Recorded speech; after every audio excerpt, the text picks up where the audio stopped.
Right to that explosive grand jury decision, no indictment for a New York City police officer in the death of Eric Garner from a chokehold. Protests all over the country last night. People, many of them want to have their voices heard. And ABC's Ron Claiborne joins us now with the latest. Good morning, Ron. Good morning to you, Robin. This is the site of that violent confrontation last July that ended in the death of Eric Garner. Overnight, many people out here both stunned and angry about that grand jury decision. Overnight, hundreds of people pouring into New York's Times Square to protest the grand jury's stunning decision. In Grand Central Terminal, hundreds more laying down on the floor in what they called a die-in. Others laying down on a New York City highway. This is stupid! Police officers arresting dozens. Protests growing nationwide from Oakland, California, Philadelphia, Atlanta, and Washington, D.C. Overnight, the family of Eric Garner expressing their grief. How could we put our trust in the justice system when they fail us like this? It was back on July 17th that police tried to arrest Garner for allegedly selling loose cigarettes. The dramatic confrontation videotaped by bystanders. First, Garner resisting their attempt to arrest him. Don't touch me, please. Don't touch me. Then officers finally grabbing onto the 300-plus-pound suspect. Officer Pantaleo seen with his forearm around Garner's throat and wrestling him to the ground. I can't breathe. Garner, a father of 6, pronounced dead at a nearby hospital just minutes later.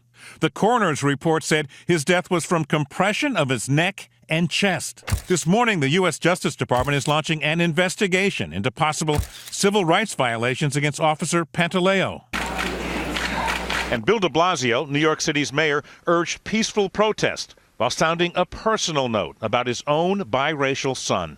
We've had to literally train him, as families have all over this city for decades, in how to take special care in any encounter he has with the police officers who are there to protect him.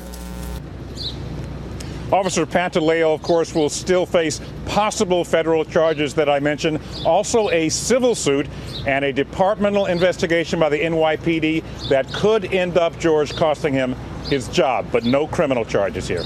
Okay, that's from the grand jury. Ron Claiborne, thanks very much. Let's talk about it now with Dan Abrams. A lot of people look at that videotape and say, how could they not indict? Yeah, so what happened here is that they weren't able to get 12 of the 23 grand jurors to say that they thought there was probable cause to indict.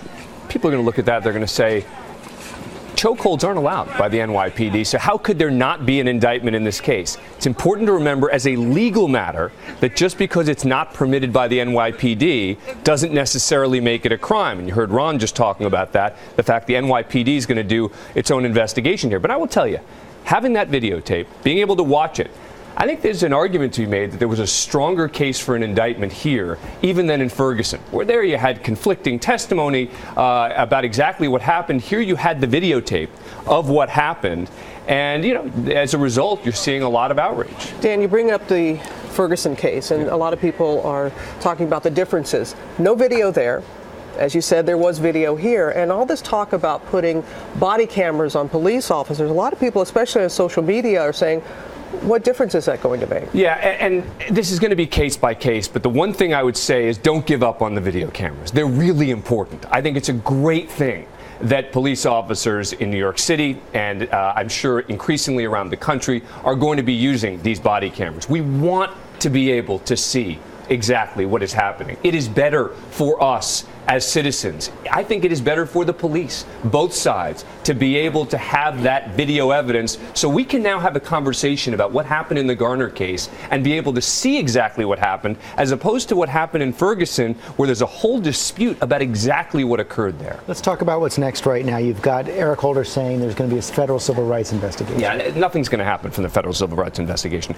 The standard is much higher for a federal case than even in state, but there probably will be a civil lawsuit. Right, a lawsuit from and potentially the a very strong one. And hard to believe that the officer is going to return to the force? Hard to believe because it seems pretty clear that he violated, at the very least, NYPD procedure. Okay, Dan Abrams, thanks very much.